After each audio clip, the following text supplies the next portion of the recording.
Alors bonjour, bonsoir, mesdames, mademoiselles, messieurs. Ça dépend de là où vous vous trouvez en ce moment.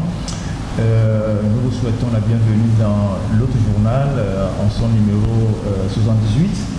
Et aujourd'hui, en avant-première, nous recevons un ami, un invité, un frère très engagé au sein de la diaspora qui est de passage au pays et que nous avons convié aujourd'hui pour échanger sur l'actualité sociopolitique de notre pays et parler un peu aussi de la diaspora, comment ils sont organisés là-bas. Et donc nous avons aujourd'hui dans les studios de l'autre journal notre frère Foli Kouda, communément appelé BT.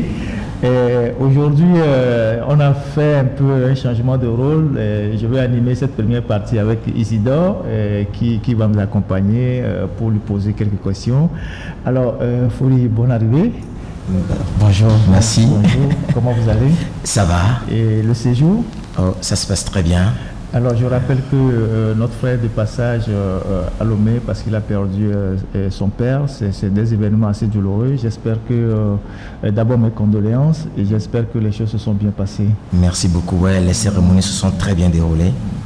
Il n'y a pas de souci. Merci. Ok, alors nous vous souhaitons les condoléances pour vous et pour toute la famille. Merci beaucoup. Alors, pour rentrer dans le vif du sujet, nous aimerions savoir, vous êtes au pays depuis quelques jours. Quelles sont vos impressions par rapport au pays? C'est vrai que vous êtes venu pour les funérailles, mais certainement que vous avez circulé, vous êtes allé de gauche à droite. Quelles sont les impressions que vous avez? Je voudrais d'abord commencer cette émission en disant un grand merci à l'équipe, à Ferdinand Haïté, à Isidore Kouonou. C'est un honneur, un grand honneur pour moi d'être parmi vous aujourd'hui. Je ne sais pas si j'ai ma place ici. Non, mais... Merci. Oui, effectivement, je suis de passage pour la cérémonie donc, de mon père qui est décédé. J'ai circulé, comme vous le dites, mais il y a un constat. Je vais directement aller droit au but. J'ai constaté qu'effectivement, les infrastructures routières sont en train d'être mises en place. Parce qu'en 2019, quand j'étais là, il y avait quelques travaux, mais j'ai constaté quelques améliorations. Mais ce que je veux poser comme question, est-ce que les infrastructures routières, les dettes que nous avions, que le Togo a contractées, excusez-moi, est-ce que cette dette est utilisée, ce montant est utilisé à bon escient? J'ai aussi constaté aussi une pauvreté, c'est-à-dire que la pauvreté s'est installée dans tous les foyers et ça me fait mal, ça me fait mal. J'ai aussi constaté qu'il y a un taux de comment appelle-t-on, les gens se suicident, ok, le vindicte populaire aussi, et disons que ça ne va pas de manière générale. Alors, voilà. D'accord, ça c'est le décor que vous venez de planter. C'est vrai qu'ici, il y a pas mal de soucis. Il y a la vie chère, que dénoncent d'ailleurs les femmes actuellement par des mouvements.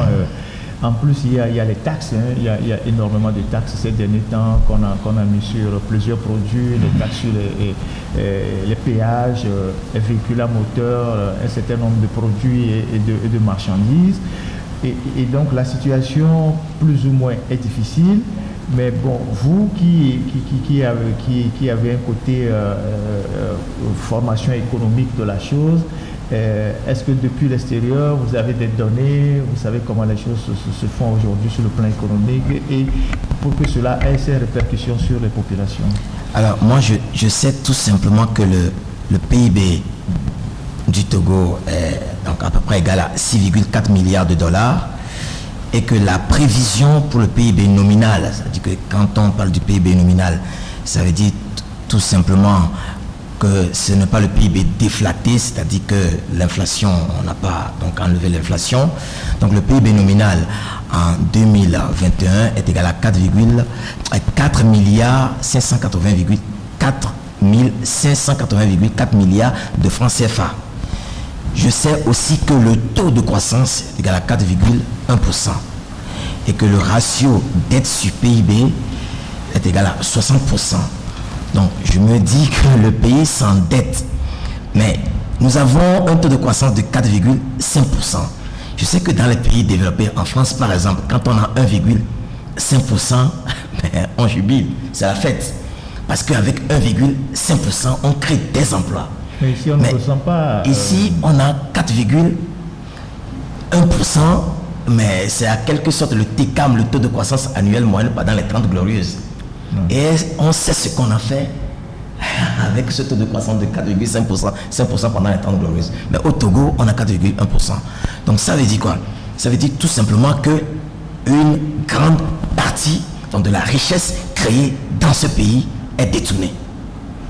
Donc, où va l'argent? Donc, elle est détournée, elle ne profite pas. Oui, vous avez dit qu'on ne peut pas avoir ce taux de croissance de 4,1% et en même temps avoir un ratio dette sur PIB qui dépasse 50%. Donc il y a un problème. Donc la richesse qu'on crée plus la dette, qu'est-ce qu'on fait avec? Donc je vous dis tout à l'heure que vous voyez que je n'arrive pas à m'exprimer parce que je suis un peu sous le choc. Quand je vois les gens, quand je vois le pays, quand je vois comment les choses sont, je suis choqué. Voilà. Donc, économiquement parlant, et ça ne va pas. Et il y a de l'argent, on crée de la richesse, on s'endette, mais voilà, ça ne va pas. C'est ce que je peux dire. Vous avez parlé tout à l'heure du détournement de la richesse qui est créée. Bon, à quoi vous faites allusion? Qui peut être derrière ce détournement-là? Mais qui peut être derrière ce détournement? Je pense que notre frère Ferdinand Haïté avait parlé de Petrogate avec tous les documents, toutes les informations que vous avez. Mais je dis tout simplement que le système en place doit lutter contre la corruption et les détournements des deniers publics. Il faut distribuer la richesse qui est créée. Il faut une redistribution verticale, une redistribution horizontale, donc, qui permettent, n'est-ce pas, la réduction des inégalités, les inégalités économiques et les inégalités sociales. Quand je vois la structure donc, sociale de ce pays, ou la stratification sociale, mais on a une forme pyramidale. Vous avez juste une petite proportion, à peine 2%, et qui s'accapare de plus de 90% de la richesse. Ça se voit. La pauvreté est criade. Vous avez la base qui est élargie, la population qui souffre, les immigrants, les bonnes femmes. Le tissu économique est constitué par nos mamans, nos soeurs, notre mère qui se débrouille. Le Togolais, pour moi, est né auto-entrepreneur. Mais en même temps, ce que je constate, c'est que il est auto-entrepreneur, mais il est compressé, il est accablé par les tasses, les impôts, par ici et par là. J'ai fait une petite recherche, je pense que je ne me trompe pas, le taux d'imposition, c'est à peu près 27%, c'est-à-dire que si vous avez 100 francs de bénéfice, vous donnez 27 francs à l'État. À mon humble avis, c'est beaucoup.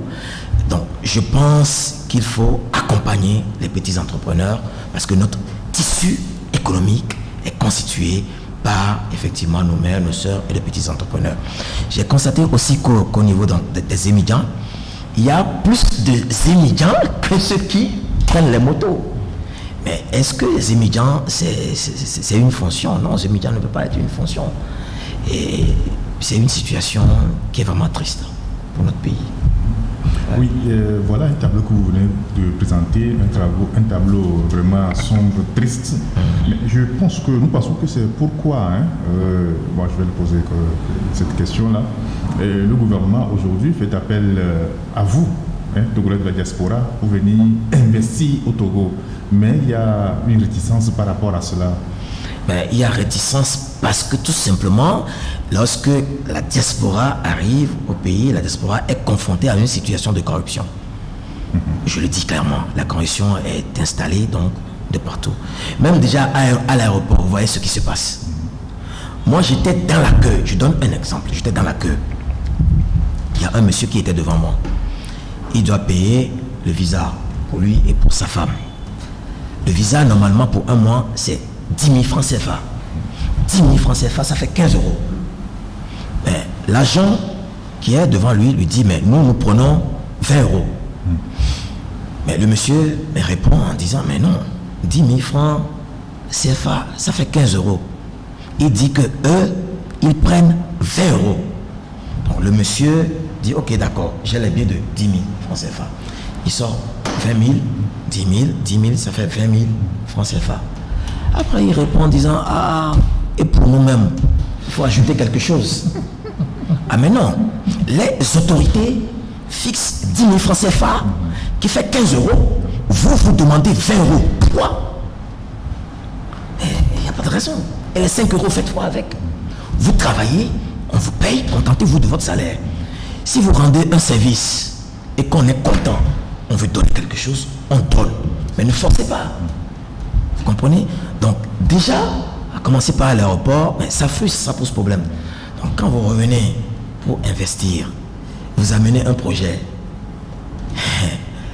faites attention, sinon votre projet sera détourné. Donc il faut encourager la diaspora. La diaspora est prête. La diaspora est prête, mais nous sollicitons, nous demandons tout simplement, pas de l'aide financière, mais qu'on mette quand même les structures en place qui puissent nous aider, n'est-ce pas, à avoir ce qu'on appelle un retour sur investissement. C'est très simple. Alors, parlant justement de la diaspora, vous y êtes depuis des années, une vingtaine d'années maintenant. La diaspora, aujourd'hui, est l'un des plus grands contributeurs de notre économie. Les chiffres sont là. Et c'est peut-être d'ailleurs la raison pour laquelle le pouvoir en place veut capter tous ces chiffres-là, ces fonds qu'on envoie au pays.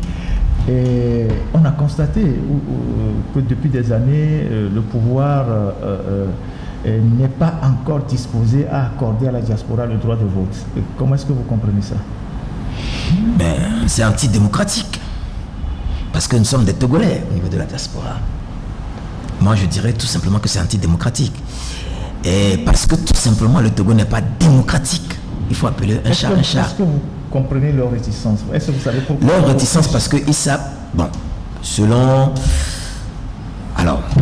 Je vais aller droit au but. Leur réticence parce que tout simplement, ils disent que la diaspora donc, va voter contre eux. C'est très simple. Parce que les élections au niveau de la diaspora, si on se mobilise vraiment, ces élections seront quand même transparentes. Et donc, ça va refléter clairement ce qui se passe au pays. Donc, ils ne veulent pas. La diaspora est pour l'alternance, pour le changement démocratique, parce que il faut quand même qu'ils comprennent que la démocratie, quoi qu'on dise, est quand même le système démocratique qui favorise la prospérité pour tous. Voilà. Donc, ils ne veulent pas que le vol de la diaspora reflète ce qui se passe effectivement à l'intérieur. Je pense que c'est pour ça. Mais c'est antidémocratique. Quand même. Et nous devons lutter pour avoir donc le vote de la diaspora. Mais alors, ils ne veulent pas vous donner le droit de vote, mais ils veulent votre argent quand même. Parce qu'aujourd'hui, sans la diaspora, il faut le dire, beaucoup de familles seront dans des difficultés. Comment est-ce qu'on peut expliquer ce contraste-là? Alors, bon, il y a un adage qui dit quand même que lorsque la maison de ton voisin brûle, il faut l'aider à éteindre le feu avant que ça n'arrive chez toi. Ou bien lorsque ta maison brûle, il faut tout faire pour éteindre le feu. Si moi j'ai un frère ici, un cousin, une sœur qui est dans des difficultés et que je constate que je peux faire quelque chose en attendant, je dois le faire. C'est ça au fait le problème de la diaspora. Pas un problème, mais c'est-à-dire que c'est ce qui pousse la diaspora au fait à agir, à envoyer de l'argent. Je peux dire que dans presque tous les foyers, il y a au moins un membre qui est au niveau de la diaspora et qui envoie régulièrement de l'argent par mois. Et on a estimé à peu près, quand on prend le PIB togolais, la contribution de la diaspora fait à peu près 13 ou 14%. C'est beaucoup. Autour de 15. Autour de 15, merci. C'est plus que l'aide publique au développement. C'est plus que l'aide publique au développement. Ça veut dire que la diaspora envoie de l'argent. Et la diaspora envoie de l'argent, mais en même temps, l'argent ne circule pas. Pourquoi ça ne circule pas? Ça veut dire que, eh bien, les structures qui sont en place captent cet argent-là et peut-être le dépassent quelque part. Oui, mais la diaspora continue toujours d'avancer. Moi, j'ai toujours dit que sans la diaspora et les émigrants, ce pays-là sera longtemps explosé. Parce que c'est trop. La diaspora est obligée. Mais jusqu'à quand mais jusqu'à quand moi j'ai eu à l'expliquer à plusieurs personnes, tant que la crise politique va continuer, va s'installer au Togo dans la durée, c'est la diaspora qui va payer la facture. Jusqu'à quand la diaspora va pouvoir continuer par payer la facture du refus de l'alternance, de la crise sociopolitique au Togo? Parce qu'en réalité, c'est de ça qu'il s'agit. Ferdinand, c'est une question très pertinente. Effectivement, j'avais soulevé aussi cette problématique lors d'un débat, parce qu'un coup, on demande donc de cotiser pour les prisonniers, on demande de cotiser pour tel, on demande de cotiser pour soutenir tel mouvement, on demande de cotiser pour ça. Et moi, j'ai soulevé ce problème. Je dis, mais le pouvoir en place nous pose des problèmes. Nous, on cotise pour trouver des solutions. Donc ça veut dire que quelque part, ils nous détournent, n'est-ce pas, donc de l'objectif principal, qui est donc de nous organiser pour aller vers l'alternance. Vous voyez? Donc jusqu'à quand donc allons-nous continuer donc à cotiser pour réparer les torts donc causés par le pouvoir en place? Il faut qu'on s'organise. Justement, le sens de la question, c'est l'organisation. C'est là où je voulais aboutir. Exactement. Vous êtes de la diaspora. Comment vous vous organisez au sein de la diaspora? Parce qu'en fait, si on suppose qu'au Togo, la classe politique, les organisations de la société civile ne sont pas suffisamment organisées, la diaspora peut constituer par exemple un renfort. Mais on constate aujourd'hui que la diaspora n'est pas mieux organisée que ceux qui sont au pays. Il y a des multitudes d'associations, il y a des problèmes, il y a des guerres de personnes, il y a des associations de 2 ou 3 personnes. Comment se fait-il que vous qui êtes au sein de la diaspora, on ne vous demande pas de parler d'une seule et même voix, mais comment est-ce que vous ne pouvez pas vous entendre sur le minimum pour que vos actions puissent vraiment impacter sur ceux qui sont sur le territoire? Au niveau de la diaspora, je peux dire que nous avons de la puissance numérique, parce qu'on est à peu près 2 500 000, 3 millions. C'est beaucoup. Surtout Lyon, Sierra, n'en parlons pas. Et nous avons aussi donc, de la puissance économique, comme tu viens de le dire. Mais nous n'arrivons pas à construire notre puissance politique. Et Ferdinand, c'est un constat amer. Quand nous étions sur le campus, politiquement, nous étions forts. Ouais. Et il y a des membres, le feu, il y a des membres qui étaient obligés de se déplacer pour venir négocier avec nous sur le campus. C'était très chaud. C'était très chaud. Voyez-vous. Mais le constat est amer parce que, Ferdinand, je peux te le dire, c'est l'orgueil,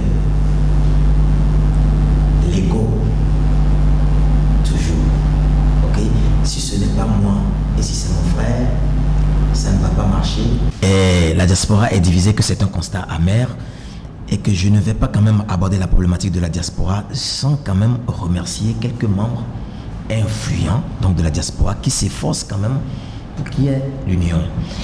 Il y a d'abord donc monsieur Théo Agopome donc du CTRA, collectif des Togolais de la région Rhône-Alpes. Vous avez donc Pyramide, okay, donc de Lawson Hilou, un corps pour le Togo de Syriac Noutchougan et Radio Avouleté de Sylvain Amos, donc, qui tout récemment donc, a lancé un processus de réconciliation. Vous avez donc les activistes donc, qui organisent donc, la région parisienne comme Nicolas, vous connaissez très bien, Cody Togo qui est une grande organisation donc, de la diaspora, Togo Debout, et puis la coordination nationale donc, de la dynamique Monseigneur Podjro. Bon, quelques activistes comme Romarison et puis Omolu, etc. Mais moi, je veux quand même profiter ici parce que cette chaîne a une grande audience pour lancer un appel à nos frères qui sont au niveau de la diaspora. Nous devons tout faire pour avoir une seule organisation et être puissant politiquement. Parce que ce que je vois aujourd'hui sur le terrain, eh bien, c'est le quotidien qui préoccupe les Togolais.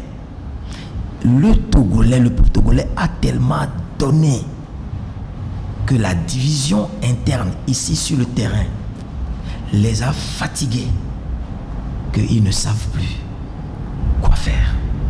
Et quand je prends, moi je viens à Lomé, je prends Zembia, quand je prends Zembia, je fais quelques enquêtes, ce que j'entends, mais ils sont préoccupés par le quotidien. Donc, le changement, ou bien l'alternance, à mon humble avis, ne viendra que par la diaspora.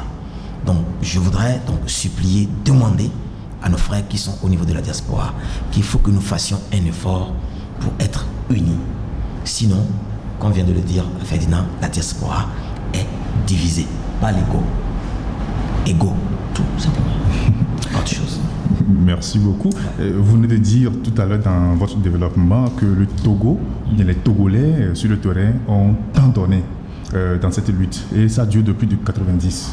Et cette lutte a été menée ou bien est menée par des leaders de l'opposition jusqu'à maintenant soutenus par la diaspora. Est-ce qu'aujourd'hui, alors nous parlons, vu la situation du Togo, est-ce que la diaspora est encore prête aujourd'hui à soutenir un leader politique ou bien la diaspora, le moment est venu où la diaspora peut se mettre au devant de la scène pour conduire cette lutte?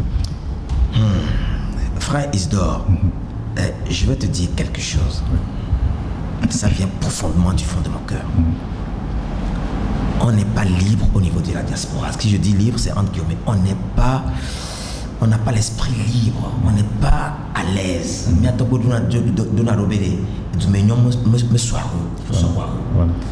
C'est-à-dire que les gens veulent rentrer. Ok? Les gens veulent rentrer. On n'est pas... Des fois, quand tu reçois les informations provenant du pays, tu manges, tu laisses le plat. Tu manges, tu ne continues plus de manger. Parce que quand tu vois comment les choses se passent, comment on traite les compatriotes, la pauvreté, la misère, comment le Togolais se bat mais n'arrive pas, comment les choses se passent, tu te dis mais c'est pas possible. La diaspora est prête. Nous sommes prêts. Mais il faut que tout simplement que la société civile ici s'organise. La société politique. Il faut une organisation. Et que le Togolais reprenne confiance. Nous sommes contre la violence. Et on veut quand même que les choses se passent pacifiquement. Le peuple est souverain. On est prêt à soutenir le peuple togolais. Nous faisons partie du peuple togolais. C'est pour cela que nous demandons le droit de vote. Oui, la diaspora est prête à rester derrière un leader, mais pas un leader, une organisation de leadership qui, effectivement, moi j'avais même proposé qu'on mette en place une nouvelle organisation donc, sur le plan donc, interne, c'est-à-dire sur le territoire, et qu'on signe un contrat social avec la diaspora et avec le peuple. C'est-à-dire que c'est l'organisation, ce n'est pas un parti politique, mais qu'est-ce que vous voulez faire? Vous voulez l'alternance? Ok, nous sommes prêts à nous organiser, mais quand vous arrivez, c'est ce que vous devez faire pour le peuple, rien que pour le peuple. Oui, la diaspora est prête. Alors parlant tout à l'heure des divisions au sein de la diaspora, il y a eu quand même des tentatives de regroupement. Vous avez créé à plusieurs reprises des structures. On a parlé du Conseil mondial des Togolais de CTMT, je crois. Exactement, on a commencé par là. Voilà, on a parlé de Codi Togo entre-temps. Ce n'est quand même pas faute d'avoir essayé. Pourquoi toutes ces structures n'ont pas marché? Est-ce que c'est toujours l'ego qui a pris le dessus, les petits problèmes qui ont pris le dessus? Pourquoi ça n'a pas marché?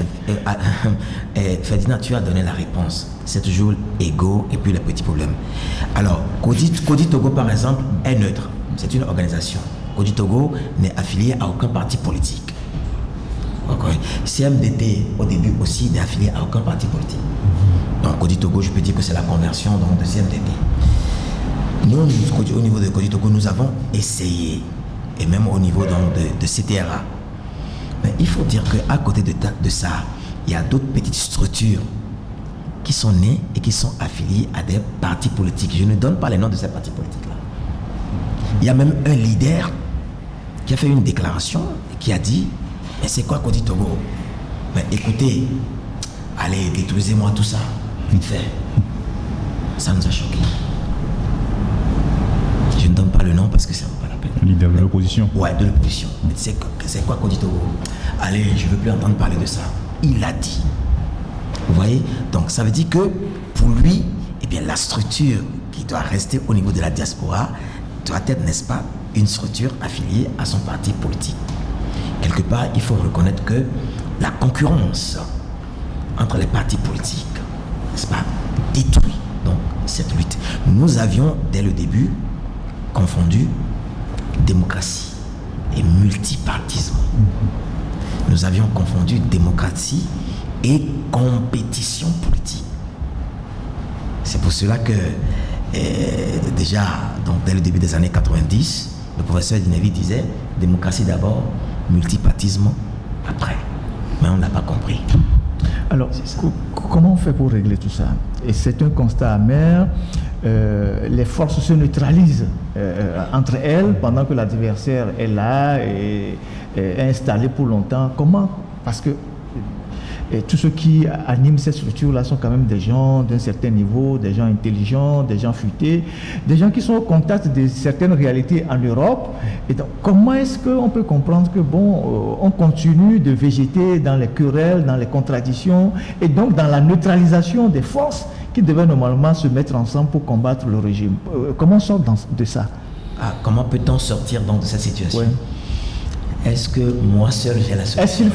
Est-ce qu'il faut dissoudre toutes les petites organisations qu'on retrouve un peu partout, parfois qui sont pilotées par 2 ou 3 personnes, mais qui font plus de bruit, que ce soit aux États-Unis, en Europe, au Canada, pour remettre toute la diaspora dans un creuset afin de s'organiser autour d'un projet porté par des leaders, un leadership ou bien des personnes, et venir appuyer les gens sur le terrain? Comment est-ce qu'il y a des pistes de réflexion au niveau de la diaspora pour sortir de cette léthargie-là? Non. Effectivement, au niveau de la diaspora, nous avions mené un débat sur Un cœur pour le Togo, où je disais qu'il faut aborder la question sur un point de vue purement éducatif. Le patriotisme. Il faut aimer son pays. La dissolution des petites structures, je ne pense pas que c'est ça la solution. Lorsqu'on a le sens patriotique, qu'on aime le Togo, mais quand on crée une structure, je prends un exemple. Quand vous prenez CNDMK, l'objectif c'est l'alternance. Quand vous prenez Kodi Togo, l'objectif c'est l'alternance. Quand vous prenez CDRA, l'objectif c'est l'alternance. Mais pourquoi nous avons des structures, nous avons tous le même objectif? Et en même temps, on est divisé. Donc la solution est très simple. On se met ensemble. On a un objectif d'alternance, on définit les moyens et puis on fait face à cet objectif. Mais le problème ne se pose pas. Je pense que vous connaissez le sociologue Max Weber qui parle de la finalité en rationalité ou bien de la rationalité en finalité, je ne sais pas trop. Quand vous fixez un objectif, vous vous organisez, vous définissez les moyens et puis voilà, vous arrivez à l'objectif. C'est tout. Mais c'est tout ce que nous demandons. Mais le problème, c'est l'ego qui est derrière. C'est-à-dire que c'est moi, c'est-à-dire que c'est ma structure qui doit réaliser l'alternance pour que l'histoire porte mon nom. Vous comprenez? Mais ça ne doit pas être comme ça. On a le même objectif, on se met ensemble, et puis on définit les moyens, et puis on s'organise, et puis voilà. C'est clair. Moi, je pense, à mon humble avis, que l'alternance n'arrivera que lorsque nous serons unis. Alors, parlant de l'alternance, ça fait quand même 30 ans, 30 ans que les Togolais courent derrière cette alternance-là, qui est devenue presque un serpent de mer, que d'élections frauduleuses, que de présidents élus, mais qui n'ont jamais pris fonction, que de bastonnades, de morts, d'élections truquées, beaucoup d'argent perdu dans les élections. Le pouvoir est toujours là, pendant que l'opposition a continué par se diviser, les partis politiques se sont affaiblis. Qu'est-ce que vous pensez de cette situation aujourd'hui? Parce que nous sommes à une époque aujourd'hui où les partis politiques qui animent la vie politique dans notre pays n'ont plus la vigueur d'antan, n'ont plus la capacité de mobilisation d'antan. Les gens s'affrontent entre eux. Comment est-ce qu'on fait pour remettre à flot les forces démocratiques pour faire face au régime? Moi, il y a un adage, je pense, africain qui dit que quand on accuse l'épervier, il faut aussi accuser les petits poussins. Okay. Donc, le pouvoir est dans son rôle de conservation de pouvoir. La finalité de ce régime, c'est la conservation de pouvoir, vaille que vaille. Il se protège par le pouvoir. Point. Nous on le sait. Ok. Maintenant, à notre niveau, au niveau de la diaspora, sur le plan donc intérieur, ici, qu'est-ce qui se passe? C'est ce que moi je ne comprends pas. Mais 2017, si vous prenez 2017, mais normalement on devait finir avec cette situation. Mais qu'est-ce qui s'est passé? Pour moi, c'est un problème donc d'organisation. Nous n'arrivons pas à nous organiser. Un problème d'ego et un problème d'organisation. Quand vous prenez les élections, il faut qu'on se dise la vérité. Sincèrement, il faut qu'on se dise la vérité. Dans certaines régions, moi j'ai appelé. L'opposition n'a pas d'éléments dans les bureaux de vote. Je ne vais pas donner les noms des régions. Il faut qu'on se dise la vérité. Donc, est-ce que nous voulons l'alternance par les élections? Si oui, comment? Organisons-nous. Il y a plus de 9000 bureaux de vote. On ne va pas attendre donc 5 ans après et 2 mois avant des élections. Non, maintenant. Quelles sont les circonscriptions électorales? Préparons. Si 9000 bureaux de vote, ça veut dire que nous avons besoin de plus de 18 000 bonhommes pour rester dans les bureaux de vote. Comment faire pour avoir les résultats, pour centraliser les résultats? C'est maintenant. Si nous voulons l'alternance par les élections. C'est ça. On sait que le pouvoir en place, et sa stratégie, c'est donc de bourrer les yeux. Mais quelle tactique utiliser pour contrer cela? C'est maintenant, mais on ne le fait pas. Donc ça veut dire qu'on ne s'organise pas, il y a un problème. Est-ce que nous voulons l'alternance par donc, une révolution pacifique? Mais si c'est ça, mais dites la vérité au peuple togolais. Définissons un contrat social et puis parlons clairement au peuple. C'est très simple. Et puis évitons les guerres, voilà, les petits conflits, etc. Fixons l'objectif et puis voilà. Ou bien est-ce que nous voulons l'alternance par d'autres moyens? C'est à nous de savoir. Sinon on ne peut plus continuer comme ça. Le Togo est riche, immensément riche. Vous avez le pétrole, on ne rend pas compte. Phosphate, il n'y a pas de compte. Vous avez le fer de Bandélique, il n'y a pas de compte. On est immensement riche. Les recettes donc de porc, je pense, suffisent largement pour payer les fonctionnaires dans ce pays. On ne rend pas compte. Bolloré a reconnu, tout simplement. Il a plaidé coupable. Je ne suis pas juriste. Mais quand on dit que quelqu'un a plaidé coupable, ça veut dire qu'il reconnaît sa faute. Normalement, il appartient au gouvernement togolais donc de rompre ce contrat-là avec Bolloré. Parce que le contrat déjà est vicié. Le consentement n'est pas clair. Mais, donc il appartient au peuple togolais de se dire, mais écoutez, vous avez signé un contrat donc, de port autonome de Lomé avec le gouvernement. Vous reconnaissez que ce contrat-là, donc derrière ce contrat, il y a eu la corruption. Donc ça veut dire que le consentement n'est pas libre et éclairé. Donc le consentement donc, est vicié par la fraude et le dôle. Mais c'est le moment il appartient au gouvernement togolais de le faire. Ça veut dire quoi? Ça veut dire qu'ils sont là, que pour le pouvoir, c'est pas l'intérêt du peuple togolais qui compte. Il va falloir faire quelque chose, on ne peut plus continuer. Ce pays est riche et les fils, les enfants de ce pays croupissent dans la misère. Oui, alors vous êtes de passage au pays, vous l'avez dit tout à l'heure, que vous avez fait des constats sur le plan social avec des Togolais qui vivotent. Et sur le plan politique, je suis sûr que vous avez fait ce constat aussi, qu'il y a, la situation est tellement morose, il n'y a plus de répondants devant le pouvoir. Est-ce que vous avez aussi constaté que les partis politiques de l'opposition, les leaders de l'opposition sont casés? Je veux parler de des dernières élections locales où les leaders sont dans les mairies et bon, il n'y a plus rien, quoi. Bon, on a l'impression que le pouvoir les a casés. Ah, c'est une impression. Peut-être que... oui, c'est moi qui le dis comme ça. Oui. Bon, moi, le constat que j'ai fait, c'est que les partis politiques, bon, je ne veux pas leur jeter des pierres. Hein. Oui. Bon, les partis politiques ont donc essayé de faire leur travail.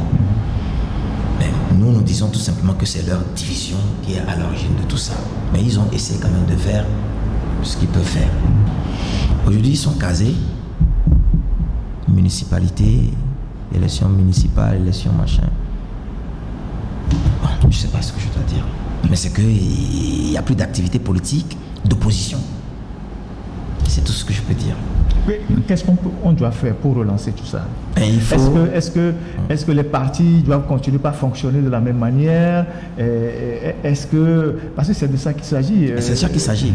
Ou bien est-ce qu'il faut faire un état des lieux? Parce que 30 ans de lutte après, c'est toute une génération, c'est beaucoup de dégâts, les résultats ne sont pas là. Il faut faire le constat et tirer les leçons. Est-ce qu'il faut repartir et comment on repart? Il faut une nouvelle coalition des partis politiques et de la société civile. Mais les coalitions, il y en a toujours eu, hein, depuis le code, je ne sais pas quoi, jusqu'à la dernière, je ne sais pas, c'est 14 et aujourd'hui DMK, mais on a toujours constaté que, ces coalitions-là portaient en leur propre sein les germes de contradiction et tout.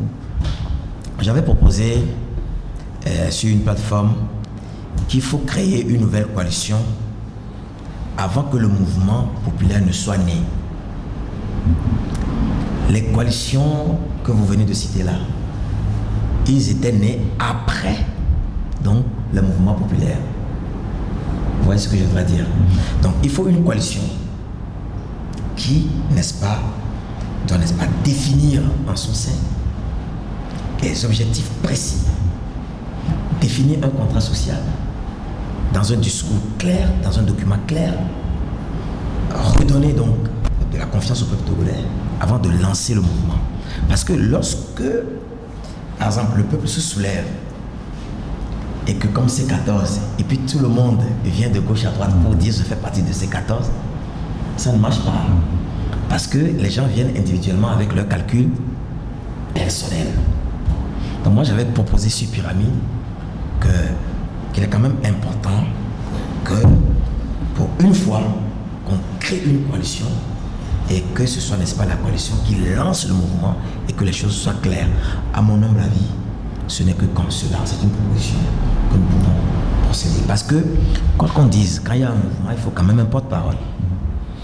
Est-ce que ce que vous dites, ça passe par le renouvellement du personnel politique? Parce que depuis 30 ans, on a aussi quand même les mêmes personnes qui parlent et qui sont devant de la guerre.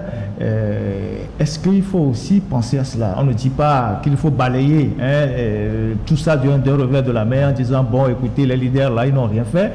Mais est-ce que vous pensez qu'il y a une nécessité aujourd'hui de renouveler le personnel politique et de renouveler les idées et les stratégies? Alors, quand on parle de renouvellement du personnel politique, est-ce que c'est nous qui allons leur demander de partir? Non, c'est pas possible. Nous ne pouvons pas le faire. Tout ce que moi j'avais proposé, c'est qu'on engage une discussion franche avec eux. Ils peuvent faire partie de la coalition parce que nous avions besoin de leur expérience. Ils ont déjà vécu beaucoup de choses sur le terrain. Ils ont donné le maximum. On ne va pas leur dire de quitter donc du jour au lendemain le terrain politique. On peut quand même engager avec eux une discussion sincère, franche, puis redéfinir les tactiques, les modalités de lutte, les méthodes à utiliser, etc.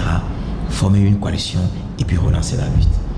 Alors, en 90... Renouvellement 100%, ce n'est pas possible. Ouais. Ok, en 90, à la conférence nationale, on a vu que plusieurs Togolais qui étaient en exil ont profité du vent de l'Est pour rentrer, prendre le devant de la lutte. Vous disiez tantôt que beaucoup de compatriotes veulent rentrer au pays. Est-ce qu'il y a des gens qui sont prêts aujourd'hui à rentrer au pays et à venir prendre à venir s'investir dans la politique, c'est-à-dire à rentrer au pays pour porter le combat comme ceux qui sont rentrés il y a 30 ans? Est-ce qu'il y a des gens qui sont déterminés aujourd'hui dans la diaspora à rentrer? J'ai pris l'avion avec 2 compatriotes canadiens qui sont venus à Paris. On a pris l'avion ensemble, ils sont à Lomé. Et ils sont venus donc pour s'installer définitivement. Et donc en discutant, ils me disaient qu'il est quand même temps qu'on revienne pour ne pas laisser le pays comme ça. Oui, quelques Togolais sont en train de rentrer et je connais aussi donc des Togolais qui investissent et qui se préparent donc à rentrer définitivement. En ce qui me concerne, je ne vais rien dire pour le moment. Ok, nous acheminons vers la fin de cet entretien. Je ne sais pas si Isidore a une question avant la conclusion. Si je peux dire un petit truc sur le plan social. Non, allez-y, il n'y a pas de souci. Alors, donc, en ce qui concerne, par exemple, les taxes et les impôts, oui, il y a OTR, donc Office Togolais donc des recettes. J'avais proposé aussi qu'on crée OTD, Office Togolais des dépenses. Vous avez des recettes, vous avez aussi des dépenses, non? Donc, normalement, le solde, c'est la différence entre recettes et dépenses. Mais ici, on fait rarement la reddition des comptes. On fait rentrer, mais quand ça sort, on ne fait pas les comptes. Donc, on crée OTD, Office Togolais des dépenses. Comme ça, on fait la différence et on nous dit exactement ce que OTR a. Donc, prend comme recette et puis on voit ce qui reste. Non, il faut qu'on arrête donc de compresser économiquement les Togolais parce qu'ils sont déjà fatigués. La pression fiscale peut aussi décourager certains compatriotes de la diaspora qui ne pourront pas rentrer pour entreprendre. Exactement. Ouais, parfaitement raison. Sur le plan social, sur le plan sociétal et puis surtout sur le plan sociologique aussi, donc je viens de le dire, la structure sociale est pyramidale. Riche, pauvre. Et puis un constat aussi, donc le suicide. Les gens se suicident. Des photos. Ouais. Pourquoi? C'est parce que, voilà, la vie, quand on se suicide, ça veut dire que la vie n'a plus de sens. Okay? C'est Durkheim, dans le temps, donc 18e siècle, qui avait fait une étude sur le suicide.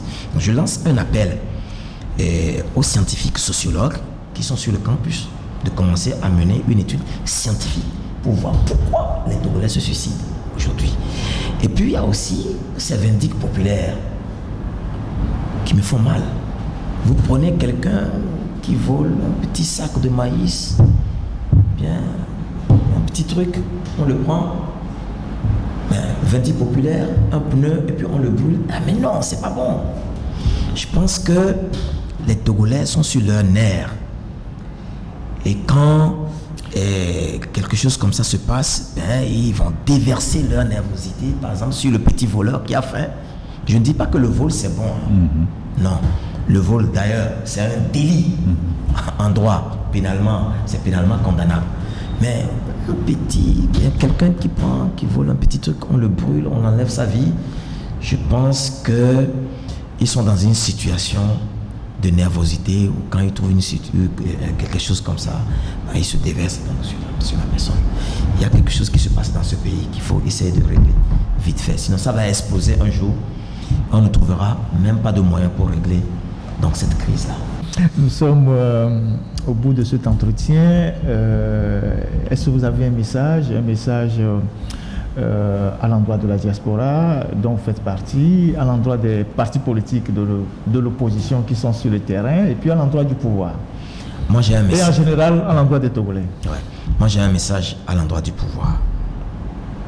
le Togo est un bien commun. Est un bien commun. C'est-à-dire, voilà, la non-exclusion. C'est important pour, n'est-ce pas, qualifier un bien commun. Et l'alternance n'est pas contre eux. Au contraire. Mais s'ils veulent, on peut engager une discussion pour négocier l'alternance. Définir les statuts des anciens ministres, les statuts des anciens présidents. J'avais même proposé sur une plateforme que ce soit consacré, donc inscrit dans la Constitution, les statuts des anciens présidents. Et puis pourquoi pas, s'il faut même créer une armée constitutionnelle. J'avais fait cette proposition. Parce que c'est vrai qu'il y a le Conseil constitutionnel qui est la juridiction qui protège aujourd'hui la Constitution.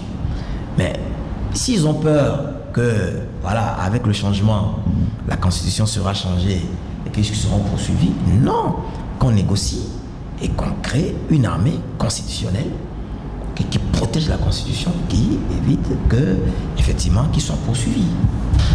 Et qu'on aille, n'est-ce pas, sur la voie de la démocratie et qu'on puisse développer ce pays. Parce que les ressources de ce pays sont détournées pour acheter.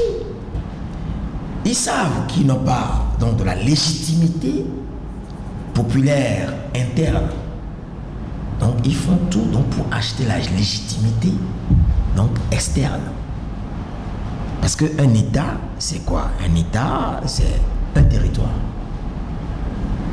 un peuple, et puis donc de la souveraineté.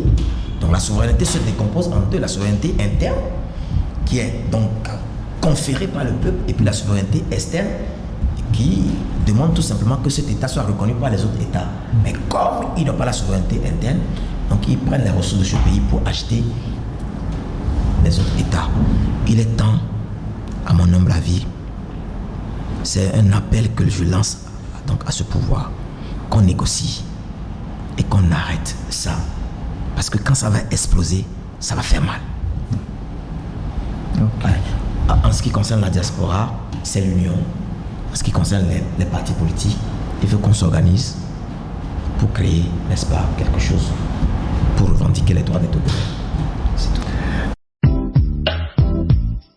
L'Institut technique de l'informatique et de la communication, Aldus, l'expert en formation médias et communication, assure votre formation en assistance de direction, organisation matérielle et administrative, secrétariat et comptabilité avec le logiciel Sage Sahari. Communication visuelle, conception, infographie, édition, relations avec l'imprimeur, électronique, maintenance et réseau informatique, caméra de surveillance, production télévisée, cinéma et reportage avec son, images, montage, production et réalisation, masterisation du son et programmation de musique sur ordinateur. Institut Aldus, une formation à votre rythme.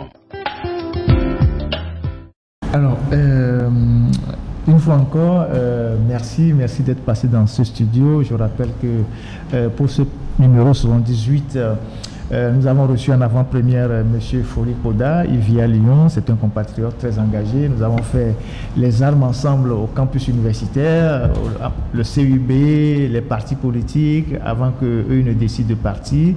Et il est resté toujours engagé au sein de la diaspora. Et nous avons appris qu'il était au pays pour des nécessités familiales, mais on l'a invité, il a accepté de passer dans cette émission. C'est nous qui lui disons merci pour sa disponibilité. C'est moi qui le dis merci. Et merci d'être passé au studio de l'autre journal.